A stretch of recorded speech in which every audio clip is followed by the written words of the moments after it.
নমস্কার দর্শক বন্ধুরা, ফের একটা নতুন ভিডিও আপনাদের সবাইকে স্বাগত। তো বিল্ডিংটা আমি ফের আপনাদের দেখাচ্ছি। এর আগেও দুটো ভিডিও বানিয়েছিলাম, আর আবার আপনাদের বানিয়ে ভিডিওটা ভালোভাবে আপনাদের দেখাবার চেষ্টা করছি। আর যে মাঝখানে এই দুটো বিল্ডিংয়ের মাঝখানে যে গ্যাপটা দেখছেন, এই গ্যাপটাতেও বিল্ডিং হবে। দেখছেন বিল্ডিংয়ের সাইডে সব রড ছাড়া আছে। এই জায়গাটা রেলের যে বাউন্ডারির সামনে যে ফুট ছাড়া ছিল, এই ফুটের ওপরেই এই সব বিল্ডিংগুলো তৈরি হয়েছে আগের সরকারে। যারা আমার আগের ভিডিওগুলো দেখেননি, তারা তারা আগের ভিডিওগুলো দেখে নেবেন।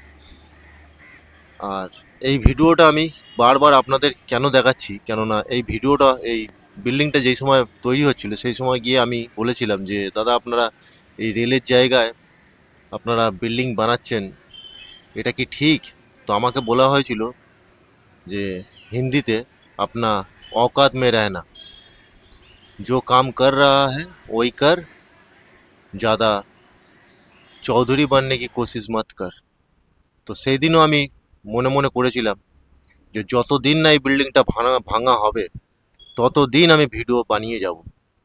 আমিও দেখব কবে এই বিল্ডিংটা ভাঙা পড়ে। দেখুন, আমি এখন এই রেলওয়ের ওপরে এসেছি, রেলওয়ে লাইনের ওপরে, ব্রিজের ওপরে। আমি ব্রিজের ওপরে উঠে আমি দেখাচ্ছি আপনাদের। আর এই ভিডিওটার ডান দিকে আপনি দেখছেন যে খালদারটা, এই পার্টটা আগে আমি 2020-তে আমি এখানে যখন প্রথম আসি, দেখুন এই দিকটায় দেখুন, এই যে আবার এইসব প্লাস্টিক ফ্লাস্টিক ময়লা ফয়লা ফেলা হচ্ছে এই খালে। এই সাইডে সব ক্যাচড়া প্লাস্টিকের দোকান, সব ভাঙাচুরোর দোকান। এইখান থেকে নোংরাগুলো বাঁচা হয় আর এই খালে ফেলা হয়। আর এই পাশে যে দেখছেন ডান দিকে, ওটাও আমি 2020 সালে এসেছিলাম। 2020 সালে আসার পর আমি এই জায়গাটায়, সবাই এখানে পেচ্ছাপ পায়খানা করতো এবং নানান ধরনের সব অসামাজিক কাজ বাজ হতো। তো আমি অনেক কষ্ট করে ওই জায়গাটাকে পরিষ্কার করেছিলাম। পরিষ্কার করে আমি নিজের পয়সা থেকে কিছু গাছ কিনে এনে লাগিয়েছিলাম, যেহেতু আমার বাড়ির কাছে নার্সারি আছে, গাছের নার্সারি।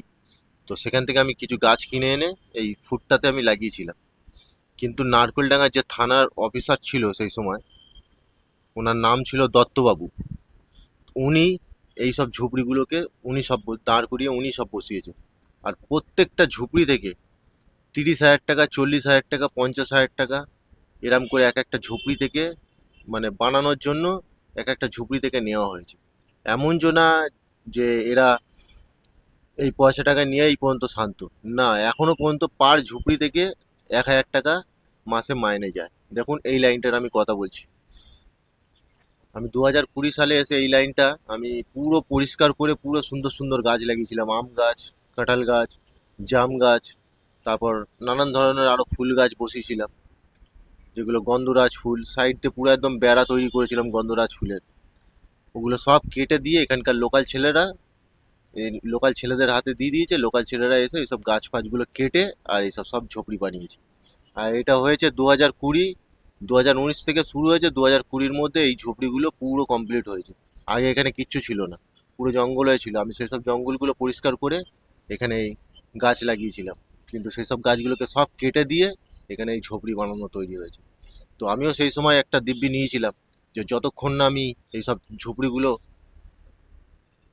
মানে আইনি প্রসেসে যে, মানে যতক্ষণ না আমি ভাঙতে পারছি ততক্ষণ আমিও ছাড়বো না। দেখছি কতদিন সরকার এগুলোকে ভাঙে। দেখুন আমি এখন নিচে এসেছি, এবার নিচে এসে আপনাদের ভালোভাবে এগুলো দেখাচ্ছি। প্রত্যেকটা ঝুপড়ি থেকে 30,000 টাকা, 40,000 টাকা, আমি নিজে সাক্ষী আছি। আমার আমার সামনে এইসব পয়সাগুলো নেওয়া হয়েছে প্রত্যেকটা ঝুপড়ি থেকে।